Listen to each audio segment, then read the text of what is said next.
So now that the year is coming to a close, I thought it would be really cool to share and talk about the top movies that I personally thought were the best of 2017. I guess just to give a little background, since not everybody watches every single one of my videos, of course not. So I started watching movies pretty seriously since 2011. Well, that's more like when I first started tracking them. I have been keeping track of every single movie that I've seen on Google Drive. It's just a little private list that I keep to myself. But I mainly got into it because of my roommate in college, freshman year, so that's 2009. She was really into movies. She knew a lot of directors and actors and stuff like that. And before that, I was pretty much that person who would only watch studio movies or hyped up movies and not be aware of anything else.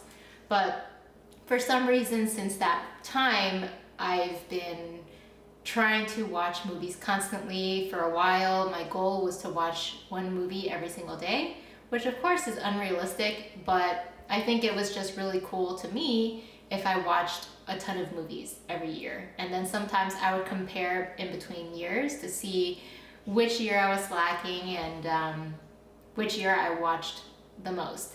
So this year I would definitely say I probably slacked compared to the other years, because for maybe the first half of this year, I'd say I was still playing a lot of World of Warcraft. So because I was reading and playing a lot of Mythic Plus, that took away from a lot of my movie watching time.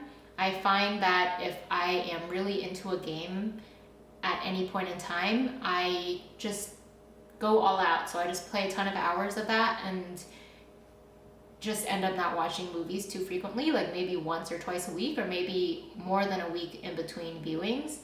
Well, anyways, enough with the introductions, because I don't think there really is much else to it, so I will get straight into it. So I'm going to go from top down order, so I will be going through the movies that I thought were the best first, and then just trickling down. The movie that I thought was the best of 2017 is Call Me By Your Name. The first time that you kissed me, boundless by the time I cried. So I already have a video up that was filmed the day that I watched it, and it did go into some detail as to why I love this movie. I guess if I were to think back and try to organize my thoughts as to why I really love this movie, I would say that certain aspects really enhanced the experience. So for example, I thought that a lot of the core characters were likable and admirable. So even though the story mainly revolves around Oliver and Elio, I felt like the parents being respectful people really helped keep the story on track, because I feel like the fact that the relationship was between two men, normally, I think as a viewer, you would expect that there would be some conflict from the parents in any way, shape, or form. But I thought it was extremely, extremely touching that the parents were accepting and that they did not create any unnecessary conflict. I feel like if they did, the story would just completely go off center, because the story really is about Oliver and Elio. It's not about the parents. So being able to focus a lot of the screen time on them spending time together, or the moments leading up to it, without parental interference, I feel like that made the story that much better. Elio and Oliver's relationship was never mischievous from either side. So I thought the fact that they were both genuinely in love with each other, they weren't playing any games with each other, and that both sides had like the same amount and equal amount of understanding as to how they felt about each other was great, because I don't feel like you see that very often. Sometimes you expect some event to happen that would display some underlying motive from one party, but the fact that it was pure on both sides, I think, said a lot about both characters individually. I had mentioned also that I thought the setting of the movie really enhanced it for me personally, at least. I am someone who really loves nature. I love landscape. I love open land and just seeing a lot of that. So I like to go hiking very often, and that is my primary reason for going hiking. I like to see areas of land that doesn't have people building over it or just a lot of structure on it. I like to see it just natural and open and free like that. So seeing parts of the movie where either they are biking through meadows or they're swimming in the river or they're just hanging out at Elio's father's villa, I think the backdrop just made it so much better for me, because while I'm watching the scenes, I feel like the backdrop just easing my mind, or it really appealed to me, helped me to enjoy the scene that much better. And lastly, really, I just thought that the chemistry on screen was exceptional, and the fact that Timothy is so young and that he hasn't been in many movies thus far, and having such a strong on-screen presence with all of these people praising his work, I think that is an amazing achievement, and I think he should be extremely happy and proud for the work that he did in this movie. I feel like having a movie like this so early on in your career is incredible. A movie like this doesn't come very often. I highly recommend this movie to pretty much everybody. I feel like it touches you on so many levels. I just can't say anything bad about this movie. All right, so the next movie that I would say comes after Call Me By Your Name would be Wind River.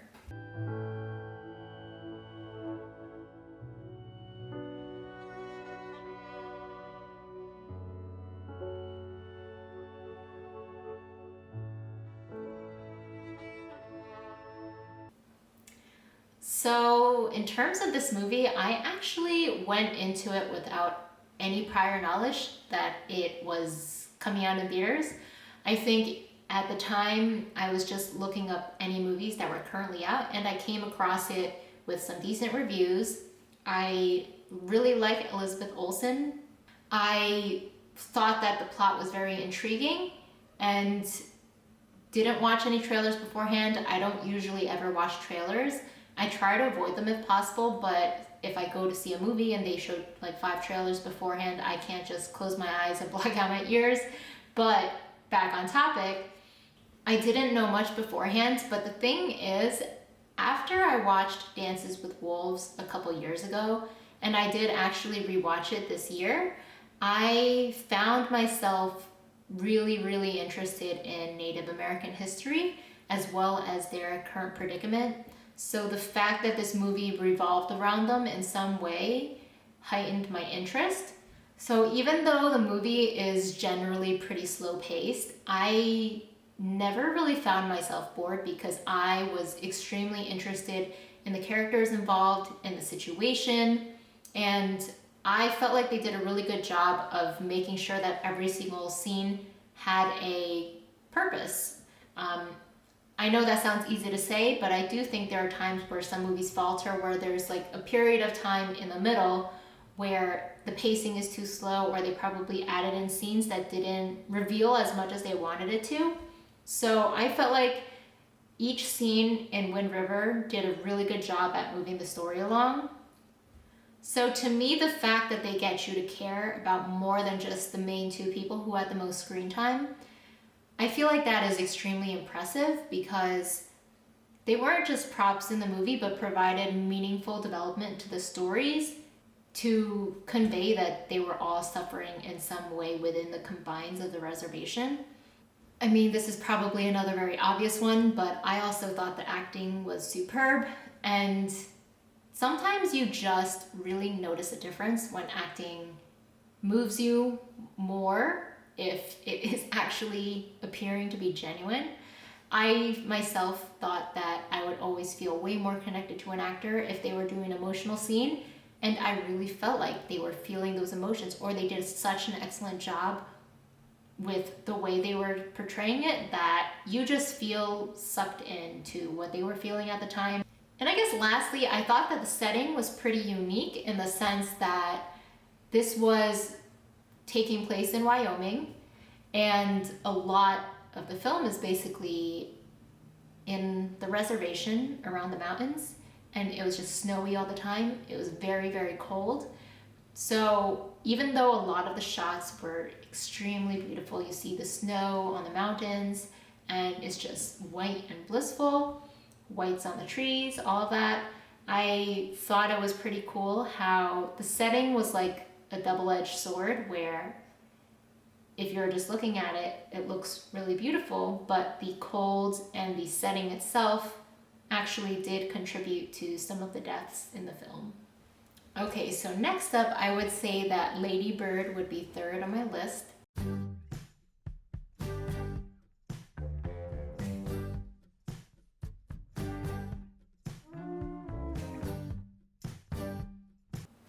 Lady Bird's plot, I would say, is basically just revolving around a teen. So it's kind of like a coming of age film. And I don't feel like knowing the actual plot is all that important because in a movie like that, you're just watching somebody grow and seeing their experiences as they are nearing the end of their high school term. But I guess my first few thoughts when I saw the movie is just that I thought it had a lot of great humor. It showcased the mother-daughter conflict pretty well in the sense that I guess like we always want to get along really well with our parents, right? And sometimes when you see portrayals of parents getting along really well, you kind of wish you had that. But then in a movie like this, I feel like it demonstrated that it seemed like it was impossible for her to get along with her mom at that moment in her life because she was probably too immature. She didn't consider the feelings of others. She didn't think about adult life things. And then you also see how different personalities can really approach different situations in life. And what I mean by that is a lot of their family dynamic was rooted on the mother being extremely assertive and then the father being extremely passive, laid back. He had a great relationship with Christine, aka Lady Bird. But as a result of that, the mother always had to be the bad guy in terms of disciplining her and really making her see that some of the things she did or the things she said was not appropriate and that she needed to view things more from someone else's perspective. I just think overall it was a really entertaining movie. I've liked Saoirse Ronan for quite a few years now. She was in Atonement and I've been following her movies since that time, and she actually was excellent in Brooklyn also. So if you haven't watched Brooklyn, I really recommend that one. But I do think Lady Bird is just a really entertaining movie. I think that even though Christine can be really self-centered as a teenager in the movie, her personality really made some of her experiences humorous, and she also had a very endearing friendship with Julie.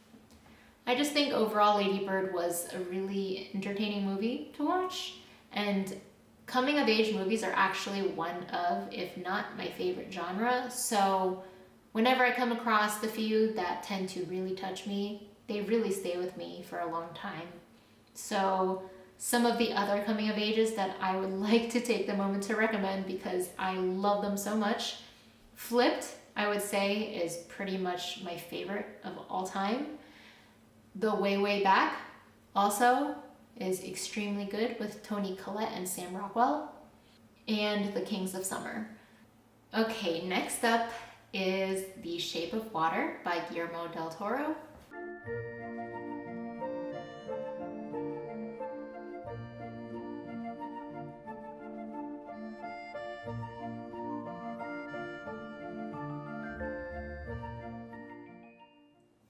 After I've given it some more thought, I actually think that The Shape of Water and Lady Bird might be on par with each other. And I say that because The Shape of Water just feels like such a magical movie. It's pretty much a love story, but it has supernatural elements to it because classic Guillermo del Toro, he has a really vivid imagination and he was able to make this love story become something so beautiful based on how the story panned out, and I thought that Sally Hawkins did an amazing job as the lead. I guess it was like a combination of her acting and Guillermo's storytelling that made you really, really fall in love with Eliza and her feelings, her experiences, what she was going through. She plays a woman who doesn't talk at all throughout the entire movie, so she just uses sign language. It is really impressive if you're able to completely embody a character without uttering a single word. Another thing that I love about that movie is the soundtrack, which was composed by Alexander Desplat. I talked about this before. He was the same composer that did The Painted Veil, and he is extremely talented. Some of the songs in that soundtrack are so beautiful. I don't think there's any other way to explain it. I was listening to some of them during work yesterday, and I'm sure people can relate to that when they listen to specific songs that just sound so beautiful that you're just in the zone and you just really feel moved by it. I just think it was a great love story because they managed to have a story between a human and a non-human being. I'm not necessarily sure what you would label him, but he was some sort of aquatic monster. I used the term monster, not saying that he's like an abomination, but just more like, I don't really know what to label him as, but he is basically someone who survives by being in water, and they are studying him to determine whether they could take advantage of some of the qualities that he has and use it for their benefit. And at first, it might feel kind of strange that you are watching a love story between a human and a non-human, but I think as the movie goes on, those thoughts of feeling like it's weird or it might be off-putting gradually goes away just because the story itself is so endearing to watch. And sometimes when you just watch two people in love and see the lengths they go through just to be together is always so touching to see. So after those first 4 movies, I feel like they created such a high expectation for me in terms of what other movies I would add to the list that eventually I feel like my expectations ended up being too high, and the list is more about movies I enjoyed during the year that I would say I thoroughly enjoyed, and it's not about incredibly amazing movies, which are still very rare. I'd say that movies where I stay focused throughout the entire story doesn't come very often, so the fact that a movie does probably warrants being on the list. I don't feel like many people would have heard of this movie, but it's called Brad's Status.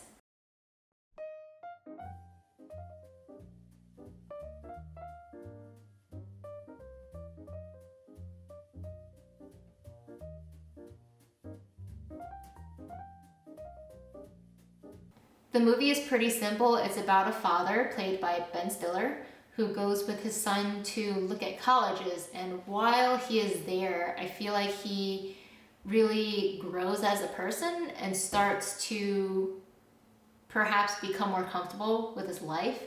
He spends a lot of time feeling jealous towards other people's success because he had a group of college friends that all went on to become very rich and famous. And he is kind of like upper middle class, I guess, and he seems like the type of person that struggles to realize that he has his own success, and he spends a lot of the movie imagining what these people's lives are like, in the sense that just because they are rich, their life must be amazing. And I feel like this is a concept that a lot of people tend to fall prey to. I just really like when a movie gets me thinking about important questions like that, because I feel like it's very realistic that people have doubts about what they consider to be success, or they spend too much energy thinking about someone else's life, comparing themselves to them, and there usually is no benefit to it because you tend to compare yourself to people that have more than you, maybe, but you don't know them well enough to understand that even if they have more money than you, they still have aspects of their life that are stressful. They might still be having a hard time, and there's so much that you don't know about somebody that it's not really fair to judge. I feel like in this day and age with social media and all of these news outlets reporting on celebrities and their relationships, it just seems kind of ridiculous how much we tend to focus on people we don't even know. But I think it was really interesting to me to see his character grow based on the experiences he had while accompanying his son there. And I feel like I've pretty much said what I thought about the movie, or just the way it made me react. So I think if it creates a reaction like that from me, then it definitely was a good movie, in my opinion. And I do think that more people should watch it. It isn't necessarily rated very high on IMDb, but I don't want to really trust those ratings too much anymore. Even though this movie is just a 6.7 on IMDb, please ignore that rating and go into it with an open mind. So the last movie that I want to put on my list would have to be Marshall.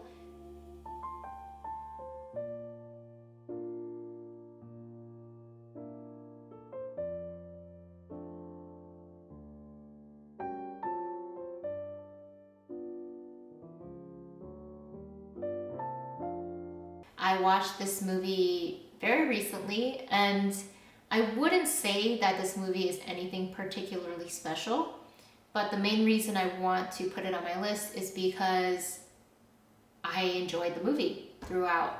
And like I mentioned before, I think that's difficult for me to find a movie where I am not bored at any point of the movie, or I feel detached from the characters or the story. So when I watched this movie, I just was engaged the whole time. I like Chadwick Boseman, Josh Gad, and I thought that it was a well done movie about a very admirable figure in history, because I think every single time I watch movies that recount the period where we had so much prejudice and hate and there was segregation and all of that going on, when I see people like Thurgood Marshall doing so much for equality, it's always so admirable, and I really like to see that these people are being honored for their contributions. And I think that Chadwick Boseman did a pretty good job at portraying his character, and his friendship with Josh Gad's character was pretty entertaining to watch as well. But overall, I just think it was a crime drama that moved along pretty well. There weren't any slow moments for me. I never found myself bored, and I have short attention spans, so I think that if a movie is able to hold my attention the entire time, that's pretty good. So that is what I will say about that movie. Overall though, I feel like this year was definitely lacking in terms of good movies being out. I definitely saw a lot of movies that came out this year, but there were so many that I feel like fell short that I didn't want to add to my list in terms of being the top for this year. I've been watching so many movies and not necessarily having an outlet for being able to discuss them or discussing what I like about them. So YouTube for me was always personal. I feel like the other ending that I recorded the other day sucked for this video, so I'm just going to say that those are my top picks for 2017. But now let's say goodbye to 2017 and welcome a great 2018.